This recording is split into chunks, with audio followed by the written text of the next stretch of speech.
श्री चतुरदास जी अपने गुरुदेव की सेवा में रहते थे। बड़े अहोभाग्य है जिनको गुरुदेव के आज्ञा पालन करने का सौभाग्य मिलता है। उनके पुण्य की क्या महिमा, जिनको गुरुदेव आदेश करते आप ऐसा कीजिए। अहोभाग्य अहोभाग्य जिन्हें गुरुदेव की आज्ञा मिल गई। इन्हीं का नाम खोजी जी पड़ा, चतुरदास जी का नाम खोजी जी पड़ा।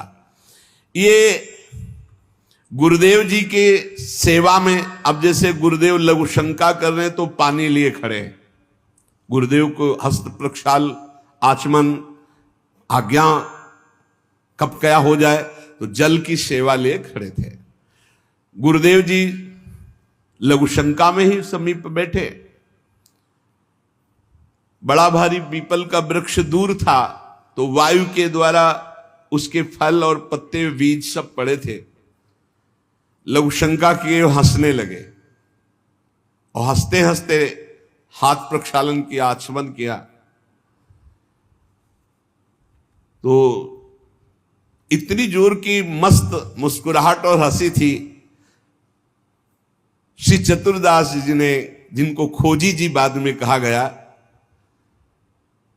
आचमन करा रहे थे, कहा गुरुदेव कोई मधुर प्रसंग प्रभु का याद आया या कोई घटना घटी? आप बहुत मुस्कुरा रहे हैं, बहुत हंस रहे हैं, इस समय बाह्य प्रसंग तो कोई ऐसा है नहीं। कहा तू कैसा शिष्य है रे, सेवा में रहता और मेरी हंसी का कारण नहीं जान पाया? मैं क्यों हंसा इतना भी तुझे ज्ञान नहीं, और मेरी सेवा में रहता है? कैसा शिष्य है जो गुरु के मन की बात न जान पावे, गुरु के इशारे के, गुरु के मनोभाव को न जान पावे, वो शिष्य ही क्या?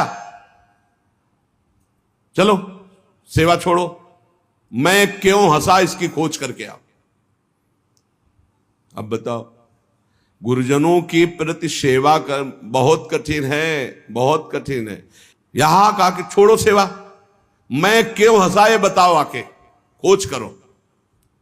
अब गुरु आज्ञा, तुम्हारी बुद्धि अब सेवा के अधिकारी नहीं, यदि तुम ये नहीं जान सकते मैं क्यों हंसा। हंसे गुरु जी और फंसे चेला जी। आप समझो, अब मतलब कितना कठिन विषय है गुरु सेवा, बहुत कठिन। यही तो अमोघस्य, जो जीत गया अमोघस्य। तुम्हारी बुद्धि विवेक रहित है। जब तक तुम हमारे हंसने का कारण ज्ञात करके ना हो तब तक तुम्हें हमारे पास कभी नहीं आना चाहिए। चलो जाओ यहां से, आश्रम से। हमारे मन की बात जब जान जाओगे कि मैं क्यों हंसा, उसका कारण सही बताओगे आकर के, और जो मैं मन में सोच रहा था तो फिर सेवा में रख लूंगा, तब मैं मानूंगा कि तुम मेरे सच्चे शिष्य हो और सेवक हो। साष्टांग दंडवत किया, जो आज्ञा गुरुदेव। अब चल दिए, जहां संत महात्मा मिलते तो विनम्रता पूर्वक दंडवत करते हो, कहते हमारे गुरुजी लघु शंका करते समय हंस दिए, क्या कारण था? तो सब कहते गीता की बात पूछो, भागवत की बात पूछो, वेदों के, तुम्हारे गुरुजी है तो लघु शंका में हंस दिए, अब हम इसका क्या मतलब बताए? तो और उपहास होता। भला कोई इस प्रश्न का क्या उत्तर दे? कोई सुलझे हुए महात्मा थे, उन्होंने कहा रामायण गीता भागवत का प्रश्न हो तो अभी मैं उत्तर दे दूं, लेकिन आपके गुरुजी लघु शंका करते हुए क्यों हंसे, इसका हमको ज्ञान कैसे होगा? हम कैसे उत्तर दे आपको? ये तो गुरुजी से ही पूछो जाके। बोले नहीं, गुरुजी ने कहा जब तक इसका उत्तर न मिल जाए हमारे सामने मत आना, मुख मत दिखाना। अरे संत जन बहुत पहले, और हर उनकी आज्ञा में बहुत बड़ा रहस्य होता था। अब ये रोज जलते कि गुरु सेवा से वंचित हो गया, गुरु सेवा छूट गई। साधक को इस बात की बहुत पीड़ा होनी चाहिए, जिसको गुरु सेवा, तो ये होना चाहिए कि कौन सा अपराध बन गया, दुर्भाग्य आ गया कि गुरु सेवा छूट गई। वो रात दिन जलते इसी प्रकार, और संतों से जा जाकर पूछते पर कोई समाधान नहीं मिला। अब उन्होंने विचार किया गुरु जी के सामने जाना नहीं, सेवा है नहीं, तो अब शरीर को रख के क्या करें? शरीर को नष्ट कर देते हैं, शरीर का परित्याग कर देने की ठानी। ये देखो, ये है गुरु भक्त का लक्षण। कि अब शरीर रख के क्या करे, गुरुजी ने सेवा से निकाल दिया, उत्तर मिल नहीं पा रहा, तो शरीर किस काम का। अब वो एकांत में निर्जन वन में जाकर बैठ गए और नाम जप करने लगे और सोचा बस भूख प्यास से पीड़ित होकर यही शरीर छोड़ दूंगा, कुछ खाना नहीं, कुछ पीना नहीं, रात दिन भगवान नाम जप करना, शरीर छोड़ दूंगा। गुरु की आज्ञा पे थे, जिज्ञासा प्रबल थी, सेवा छूट गई थी, पीड़ा बहुत थी।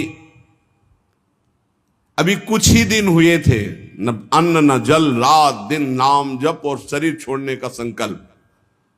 महामहिम श्री कबीरदास जी प्रकट हुए, होगा ए भाई आंख खोलो। आंख खोला तो देखा कबीरदास जी, साष्टांग दंडवत किया। हां, क्या प्रश्न है तुम्हारा, क्यों इतना कष्ट सह रहे हो? इसका मतलब समझ रहे हो?